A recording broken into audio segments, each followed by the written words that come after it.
Feuds are an essential part of the storytelling of pro wrestling. Watching two forces build to a crescendo culminating in the ultimate final battle makes being a wrestling fan all worth it. But sometimes a feud can just fizzle out, leaving people completely unsatisfied. With that said, I'm Mike, and here are 10 WWE feuds without definitive endings. Number 10. Tito Santana vs. Rick Martel. Strikeforce were your traditional 80s white meat babyface tag team, even taking the tag team titles from the Hart Foundation. But when an errant forearm from Santana nailed Martel during their WrestleMania 5 match against the Brainbusters, things went south. The two would meet on opposing ends of tag team matches at both SummerSlam and Survivor Series, and they would be involved in a Saturday Night's Main Event match. But suddenly, Martel found himself in a feud with Brutus Beefcake, a feud which also had no real ending, while Santana did, well, to be honest, nothing. It seemed like we were finally going to see a conclusion when they were booked to meet at SummerSlam 90, but due to a Martel injury, Martel having a modeling date in Paris that day, Santana ended up having a nothing match against the Warlord, and the Strikeforce feud would never be followed up on again. Number 9. Razor Ramon vs. Goldust. Coming into 1996, Goldust started going after Ramon's Intercontinental title, playing mind games with the bad guy. Goldust sent him love letters, painted a heart with Razor's name onto his chest, and groped the champion every chance he could. At the Royal Rumble, Goldust would go on to win the title, albeit with some help from the 1-2-3 Kid. After Razor finished his storyline with the Kid, it looked like this feud was going to start back up and lead to a Miami street fight at WrestleMania 12. But fate would rear its ugly head.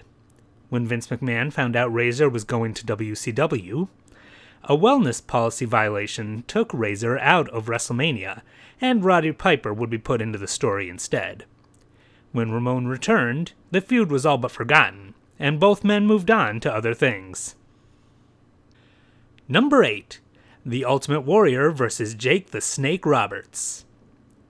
With the Warrior struggling in his battle with The Undertaker, Roberts offered to help him learn about the dark side. Jake does seem like a fitting Sith Lord, but it turned out to be a ruse, as the Warrior was mentally tormented and then attacked by a cobra, as Roberts was revealed to be in cahoots with The Undertaker. The story was building well, with Jake using his dark psychological skills against the power of the Ultimate Warrior. But then SummerSlam 91 came and the Warrior was fired.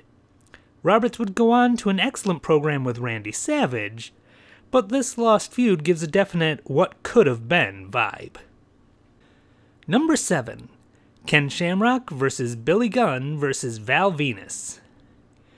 The Attitude Era was loaded with great feuds, and this had the potential to be a pretty decent one in its own right. D-Generation X member Billy Gunn was gunning for Corporation member Ken Shamrock's Intercontinental title, and finally managed to get the champion to agree to a match after mooning his on-screen sister, girlfriend type person, Ryan. Shamrock would go on to retain the title at the 99 Royal Rumble, but things were just getting started. Val Venis came into the story when it was revealed that he was sleeping with Ryan. This led to a match between Shamrock and Venis at February's Valentine's Day Massacre event, with Gunn as the referee.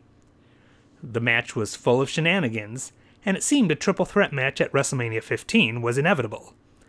However, in WWE's desire to be unpredictable, Gunn ended up being switched out for New Age Outlaw's partner Road Dogg, for seemingly no reason.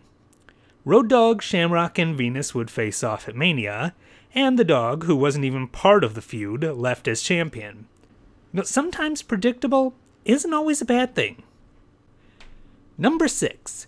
Brie Bella vs. Nikki Bella.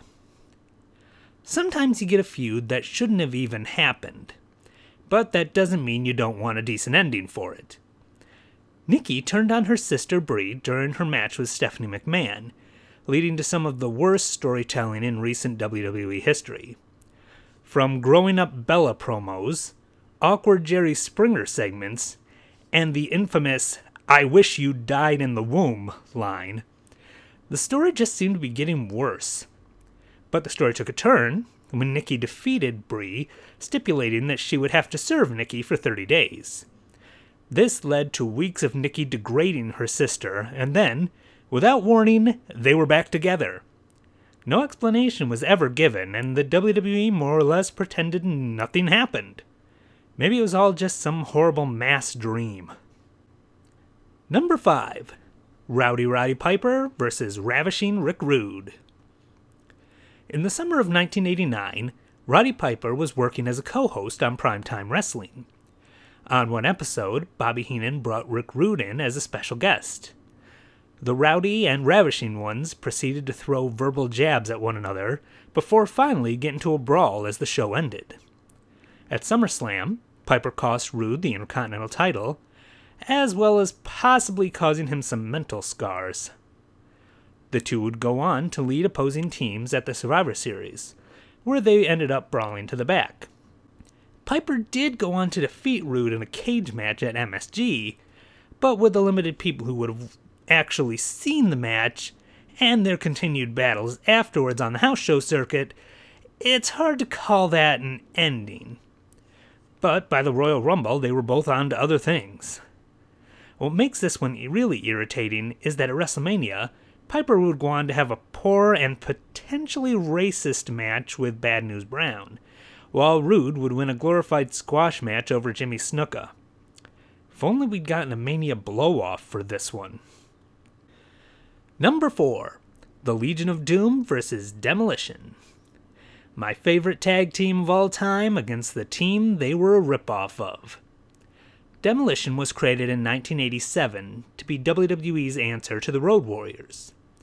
Despite being ripoffs, Axe and Smash would go on to become hugely popular and successful, holding the record for longest tag team title reign until that record was broken by the New Day in 2017. And I'm not bitter at all about that.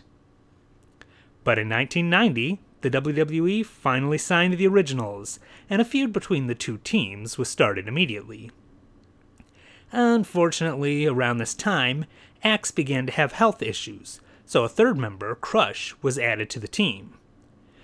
They were on opposing teams at the Survivor Series, and met in a 6-man tag match on Saturday night's main event, with the Ultimate Warrior joining the LOD team.